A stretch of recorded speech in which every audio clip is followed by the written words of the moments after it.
Tu vois cette facture? Je vais tout simplement la mettre ici. Une fois qu'elle est intégrée, je clique sur le bouton envoyer. Là, il y a une automatisation qui se lance et avec une vitesse faramineuse, j'ai réussi à extraire toutes les informations que je souhaitais grâce à l'IA. Donc depuis cette facture, j'ai extrait le numéro de facture, à qui elle est adressée, les détails et les conditions de paiement. Et tout ça grâce à Mistral, l'IA française qui est extrêmement performante. En termes d'OCR, ça fait partie d'une des meilleures sur le marché mondial actuel et l'utilisation d'un nœud natif de OpenAI, extracteur d'informations connecté avec le modèle 4.1. Donc comme tu l'imagines assez bien, je vais t'expliquer comment ce workflow fonctionne. Il peut être assez technique pour certains, ça je le conçois, c'est pour cela que je vais quand même te l'expliquer et même si tu ne le comprends pas, il sera disponible dans le School gratuit en téléchargement. Pour pouvoir le télécharger, il te suffit juste de cliquer sur le premier lien dans la description ou le premier commentaire épinglé, tu rejoins la communauté, plus de 1000 membres, tu crées un post de présentation, tu commences à apporter un petit peu de valeur, de préférence, et ensuite tu vas dans Classroom en haut ici, il faudra que tu sois niveau 3 pour accéder à ressources et templates, et il sera disponible dans la catégorie N8N directement. Donc avant de commencer, j'aimerais t'expliquer pourquoi je choisis Mistral et pourquoi je ne suis pas sur OpenAI ou sur n'importe quel autre outil. Donc en ce qui concerne le tarif de l'API OCR, il est extrêmement compétitif. Donc pour 1000 pages d'extraction, ça coûte que $1. Donc soit 0,001 centime de dollar par page. Lorsque tu vas l'utiliser en mode batch inference, donc là on va pas le voir dans cette vidéo, c'est un peu plus technique, le coût est réduit à 2000 pages pour $1. Alors même si c'était 100 pages $1, je te laisse imaginer si tu es chef d'entreprise et que tu as des salariés qui s'occupent d'analyser les factures, extraire les données, est-ce qu'un humain va te coûter $1 pour extraire des informations à une vitesse faramineuse, 2000 pages? Jamais de la vie. Donc pourquoi il est aussi performant? Je t'invite à faire pause si tu veux tout lire, il y a tout le temps les sources si tu veux en savoir plus, DataCamp, Pure AI, VentureBeat, etc. Donc contrairement aux solutions OCR traditionnelles, Mistral ne se contente pas d'extraire du texte brut, il comprend et restitue les structures des documents, y compris les tableaux, formules mathématiques, images intégrées et mise en page complexe. On peut choisir le format de sortie, JSON ou Markdown, c'est vraiment excellent. Et en ce qui concerne la précision, c'est quand même le plus important pour un modèle OCR, donc avec des scores d'exactitude atteignant 94,89% en moyenne, jusqu'à 99,54% dans certaines langues comme le français. Et l'avantage, c'est que si toi t'es français et que tu utilises Mistral qui est français, tu vas plus tendre vers du 99 que du 94. La vitesse de traitement est exceptionnelle, comme tu l'as vu dans la démonstration que je t'ai effectuée juste avant. T'as vu à la vitesse à laquelle on a extrait les informations, ça a pris moins de 3 secondes. Il peut clairement être utile si tu es chef d'entreprise et que tu souhaites tout simplement gérer mieux tes factures, extraire des informations, pour aussi les recherches scientifiques, donc récupérer des informations, des formules, des graphiques. Moi personnellement, je vais l'utiliser pour des PDF condensés avec des informations scientifiques, des documentations IA, etc. Patrimoine culturel pour la digitalisation des documents, par exemple, le service client, les secteurs réglementés, et puis plein d'autres cas d'études. Brutalisons un petit peu les choses, c'est quoi OCR en une phrase succincte? Donc si jamais tu ne sais pas ce que c'est, donc ça signifie reconnaissance optique de caractère. C'est une technologie qui permet de transformer automatiquement du texte présent sur une image ou un document scanné en texte numérique modifiable. Pour te donner un exemple concret, ce PDF, je peux sélectionner du texte, donc là il va en extraire directement le texte, mais il y a certains PDF où ce sont des images et on ne peut pas sélectionner le texte comme ça, et à ce moment-là, Mistral pourra faire le café pour les deux, il pourra quand même récupérer même si on ne peut pas sélectionner le texte manuellement. Alors avant de commencer à t'expliquer ce workflow, il faut savoir quelque chose de très important. Là, toutes les informations que tu vas faire passer dans Mistral et puis ensuite dans ChatGPT, ou même là ici tu peux mettre un autre Mistral si jamais tu veux rester full français, il faut savoir que ça va passer dans des serveurs. Donc forcément, il y a d'autres entités qui auront la possibilité de voir tes documents. Donc d'accord, c'est bien, c'est excitant de faire passer des factures, mais ça peut être dangereux pour les sociétés. Donc là je recommande plutôt de se pencher vers un modèle, on va dire plutôt open source en local. Donc il y a une infrastructure à monter bien sûr. Si jamais tu es consciencieux et que tu vas absolument faire passer que des informations non sensibles, réfléchis-y bien. Tout ce que tu vas mettre dans cette automatisation, tu dois te dire est-ce que c'est problématique s'il y a une autre personne qui a accès à cette donnée. Donc en premier lieu, on a un trigger, donc le déclencheur du scénario qui est un formulaire natif qui est programmé de cette manière-là. Donc j'ai pas mis d'authentification, j'ai mis un titre intégré le PDF ici. En du coup form element, j'ai choisi PDF, j'ai choisi fichier donc file. J'ai choisi aussi la possibilité de mettre plusieurs fichiers, multiple files. Et là, en l'occurrence, c'est une seule facture, donc on n'est pas sur un multiple file, on est sur un seul, mais t'as vu, ça a marché. Et on laisse les paramètres respond when, form is submitted, donc répondre dès que le formulaire est envoyé. Donc allons le tester étape par étape, on va le décomposer. Donc là, regarde, je vais tout simplement supprimer la poubelle, tac. Je vais cliquer sur Test Workflow, donc ça va m'ouvrir une page. Il va me demander du coup le PDF, donc je vais l'intégrer. Là, il me demande le PDF, du coup je vais lui mettre. Facture de test, je fais Submit. Donc là, voilà, ça nous a envoyé directement le PDF. Donc si je double-clique ici et que je fais View, nous avons accès au PDF, car il l'a bien reçu. Et là, il n'a toujours pas été extrait, on a juste récupéré le PDF. Ensuite, je vais juste déconnecter chacun des nœuds pour qu'on les fasse étape par étape. Donc avant de passer sur ces 3 sur Mistral, je vais tout simplement te montrer la documentation. Donc voilà, tout est expliqué dans cette documentation sur Mistral, c'est très très clair. Tu n'as même pas besoin d'aller dans la documentation. Tu peux tout simplement demander à ChatGPT pour construire ce workflow. Tu vois, j'ai juste demandé à ChatGPT, analyser la doc de Mistral, la dernière, et ensuite donne-moi les CURL, tu verras, on verra par la suite ce que c'est. Voilà, il va analyser cette page. Bon, ça a l'air complexe, si tu n'es pas développeur ou quoi que ce soit, ça peut te faire peur, mais je peux te garantir qu'en vrai, c'est extrêmement simple. Tu vois, les curls sont ici, boum, et puis ça, on peut les intégrer automatiquement. Donc c'est très très simple, même si ça ne le paraît pas. Donc dans un premier lieu, ce qu'on doit faire, c'est qu'on doit envoyer une requête à Mistral. Et pour faire cela, on va commencer à configurer notre clé API dans Mistral. Donc la première méthode pour Files, donc en premier, c'est du coup intégrer le fichier. C'est une méthode POST sur cette URL. Donc tu vois, la terminaison, c'est Files. Donc API Mistral AI V1 Files. Ensuite, pour faire tes requêtes, il va falloir du coup que tu ailles créer une clé API pour pouvoir faire les authentifications. Donc là, tu vas choisir Generic Credential Type ici. Voilà, une fois que c'est fait, tu vas sélectionner Either Host pour faire une authentification Either ici. Et voilà, logiquement, il se peut que tu aies rien créé ici. Donc là, on va créer une new credential, tu vas arriver sur cette page, et puis là, on va tout simplement mettre authorization exactement comme ça, donc en anglais, avec le H après le T, très bien. Ici, on va passer en expression dans la valeur, on va mettre bearer comme ça, espace, et ici, on va devoir mettre notre clé API pour pouvoir faire la requête. Donc, comment on va créer une clé API?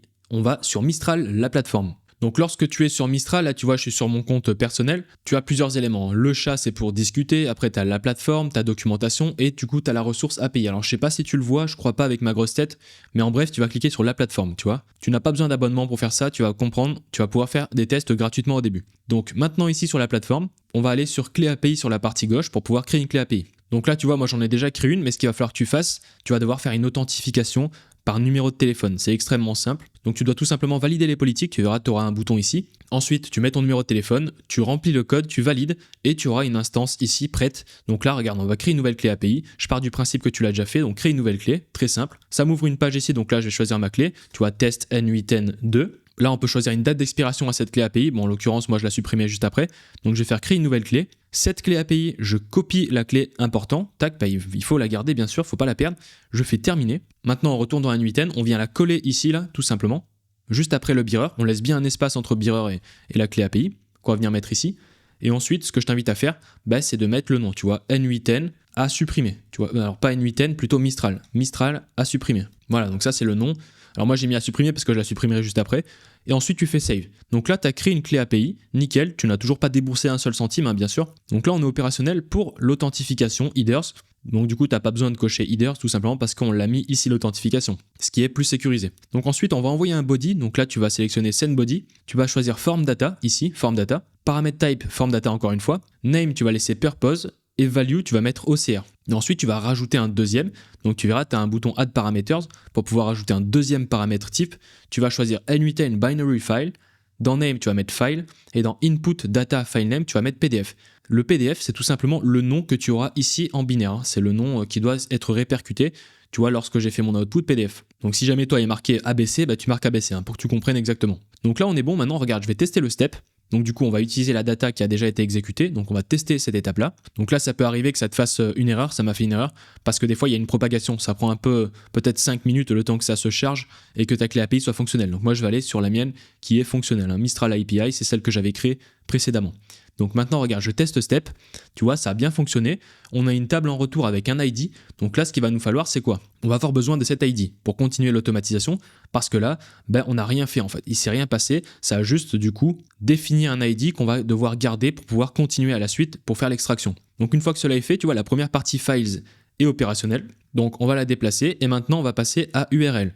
Donc une fois que du coup en output, on a cet ID et toutes ces informations, on a besoin d'une URL parce qu'il faut forcément une URL pour pouvoir extraire. Donc là, on fait une deuxième requête à Mistral. Je te montre les paramétrages. Donc l'URL, c'est toujours pareil. API Mistral V1 Files. Sauf que là, en fait, on va tout simplement rajouter le JSON ID, donc en expression, qui correspond exactement à celui-ci, qu'on vient faire glisser, bien sûr, entre les deux slash. Et à la fin, on finit avec la terminaison URL. Tu vois, URL. Donc je vais l'ouvrir en grand, tu verras mieux. Voilà, ça, c'est la terminaison exacte. Ensuite, toujours pareil, authentification, on doit toujours s'authentifier. Pour faire des requêtes, c'est obligatoire. Donc, Generic Credential Type, Either Host, et on choisit le nom qu'on a défini à notre Either Host de Mistral. Donc là, on peut envoyer des paramètres. En l'occurrence, j'ai mis Using Fields Below et j'ai mis Expiry 24. Voilà, comme ça on fait une expiration, bon, c'est pas obligatoire, mais pour le coup on va le mettre. Donc là je sors d'ici, testons maintenant cette étape d'URL, donc maintenant je teste step, comparons l'input et l'output, tu vas voir que l'input en fait on a l'ID qu'on a utilisé et défini dans cette terminaison de manière dynamique pour pouvoir avoir une URL, tu vois, une URL qui commence par Mistral, File, API, blablabla, et puis notre ID qui correspond exactement au PDF. Et maintenant qu'on a cette URL, c'est nickel, on a besoin de faire l'OCR. Donc maintenant, on s'occupe de l'extraction, soit la troisième requête HTTP qu'on va effectuer chez Mistral. Donc maintenant, j'ouvre ici, toujours en méthode POST. Maintenant, l'URL de la requête n'est plus la même. On n'est plus sur du files, mais on est sur de l'OCR, tu vois. API Mistral AI, V1, OCR. Toujours pareil, authentification Generic Credential Type, either host, et tu choisis celui que tu as déjà créé, toujours le même. Ensuite, on va envoyer un body. Donc on va envoyer un body en JSON, on va using JSON, tout simplement. Et on va regarder ici, alors là j'ai déjà fait la configuration. Qu'est-ce qu'on va envoyer dans le JSON ? On va envoyer exactement ce code JSON, regarde basique. Donc modèle Mistral OCR latest pour récupérer le dernier. Document, du coup, on lui dit que c'est un document URL. Pourquoi ? Parce que cela, la balise dynamique, donc le document URL, ça c'est la clé et ça c'est la valeur. La valeur de document URL est tout simplement dynamique.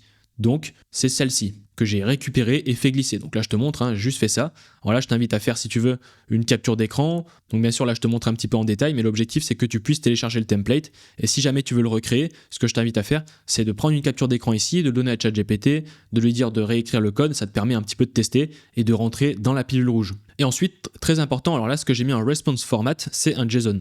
Tu dois cliquer ici, donc Add Option, tu cliques sur Response, là il y est plus parce que je l'ai déjà coché, pour pouvoir créer ça. Ensuite tu mets Response Format JSON, nickel. Alors bien sûr ici tu pourras mettre ce que tu veux, ça va dépendre de tes automatisations, de ce que tu comptes faire. Moi j'ai fait en JSON et tu vas voir pourquoi. Et une fois que cela est fait, donc testons l'étape, on va tester directement, test step. Donc là regarde à la vitesse à laquelle ça va, ça a pris 2 secondes. Donc en 2 secondes, de par cette URL dynamique qui a été gérée, donc là si je déplace ici, on regarde la data qui a été sortie, c'est tout simplement l'output complet. Donc là, tout ce qui a été écrit dans la facture a été extrait en texte, tu vois, c'est tout simplement un bloc. Là, c'est tous les textes qu'il y a dans la facture, vraiment. Rien n'a été laissé pour compte. Donc on revient en table. Par exemple, dans cette information, ça, ce texte, je m'en fous.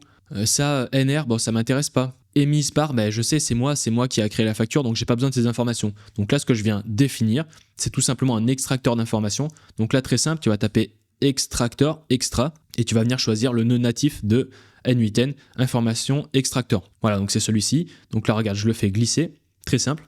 Et maintenant, dans cet extracteur d'informations, qu'est-ce que j'ai mis ? J'ai tout simplement, alors là, je te déplace pour te montrer, tac, j'ai fait glisser en dynamique, donc en expression, cette balise dynamique qui correspond exactement à ça, donc au markdown. On récupère pas l'index, on récupère le markdown. Donc bien sûr, pour mieux comprendre, tu peux passer en schéma, c'est beaucoup plus compréhensible. Donc là, tu vois, j'enlève tout. Hop, et là ce que tu peux faire c'est récupérer le markdown ici et le faire glisser dans le texte, direct. Donc là on est bon. Ensuite tu vas laisser from attribute descriptions, ok, avec l'accent. Et ensuite tu vas pouvoir créer du coup des valeurs, donc des attributs. Donc par exemple, ça je l'ai écrit à la main, numéro facture. Pourquoi ? Parce que j'ai envie de récupérer le numéro de la facture. Ensuite facture A, donc là c'est facturé A. J'ai marqué la description, donc à qui cette facture est adressée. Très important, mets une description. Plus ça va être compliqué, imagine comme si tu parlais à l'IA. Si tu dis à l'IA, j'aimerais que dans cette facture, tu extrais le numéro de la facture, là tu marques bien numéro de facture pour que ça soit compréhensible. Pourquoi ? Parce qu'en fait, l'extracteur d'information qui est connecté avec un modèle d'intelligence artificielle, tu vois là j'ai mis un OpenAI, donc un 4.1, il doit bien comprendre ce que tu veux extraire pour pas qu'il se trompe. Donc là maintenant je te montre, donc voilà, j'ai mis numéro facture, facturé A, j'ai mis description détail, conditions de paiement, etc. Donc là, regarde, si je teste le step à une vitesse faramineuse, ça va me récupérer depuis cette facture-là complète avec plein d'informations dont je n'ai pas besoin.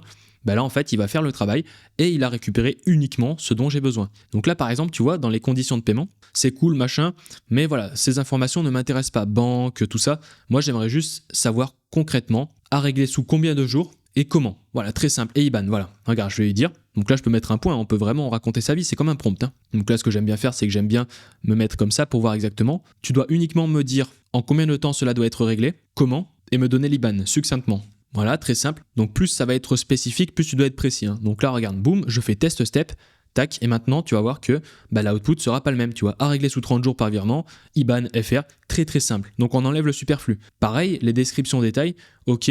Là, il me fait un gros bloc, machin, il n'y a pas de saut de ligne, bon, c'est pas cool, alors j'aimerais bien qu'il me fasse un saut de ligne. Donc là, je vais lui dire, ligne par ligne, succinctement. Tac, donc là on refait la requête, donc ça c'est vraiment cool, c'est qu'on peut tester vraiment à fond pour pouvoir vraiment maîtriser la data. Et voilà, là comme tu le vois, il a fait quelque chose de plus succinct avec tous les détails, les 2 séances, les prix, etc. etc. Bon, bien sûr, tu peux y aller, tu peux en créer encore plus des attributs, mais ça permet du coup d'aller plus loin. Donc voilà, encore une fois, si tu es encore débutant et que tu veux t'attaquer à ce style d'automatisation et que tu n'as pas compris grand chose à cette vidéo, pour le coup, il va falloir que tu te formes à N8N et c'est pour cela que je t'invite à cliquer sur le premier lien dans la description, nous rejoindre dans le school sur la partie community, donc le school gratuit. J'ai 2 schools, j'ai un school où il y a plus de 1000 membres où c'est gratuit et j'ai un deuxième où on est plus de 100 et celui-ci il est premium. Donc bien sûr, en fait, tu pourras aller dans Classroom, te former. Donc tu vois, dans le school gratuit, on a 2 parties. On a la partie prompt engineering de formation et automatisation N8N. Donc quand tu cliques sur automatisation N8N, et dès que tu arrives ici, tu pourras avoir toutes ces vidéos gratuitement, te former. Et si jamais tu vas aller plus loin et avoir plus de 20 heures en plus sur N8N, parce que j'ai une formation extrêmement complète dessus, avec des cas concrets, des études, des exercices, tu cliques sur cette page-là, plus de 20 heures de contenu, et tu cliques sur ce lien, tu auras un appel de 30 minutes avec l'un de nos coachs, et tu pourras nous rejoindre et accéder à toutes ces vidéos, et il y en a encore même plus. Faut que je les mette à jour parce que j'en ai rajouté au moins 10 là depuis. Donc si ça t'a plu, n'hésite pas à liker, partager et surtout commenter, booster l'algorithme. Plus vous allez m'aider à monter dans l'algo, plus je vais vous sortir des vidéos comme ça. Parce que j'ai du bagage derrière, j'ai de la ressource, et si on fait du donnant-donnant, c'est encore mieux pour tout le monde. On se dit à très vite, c'était Mayday, ciao.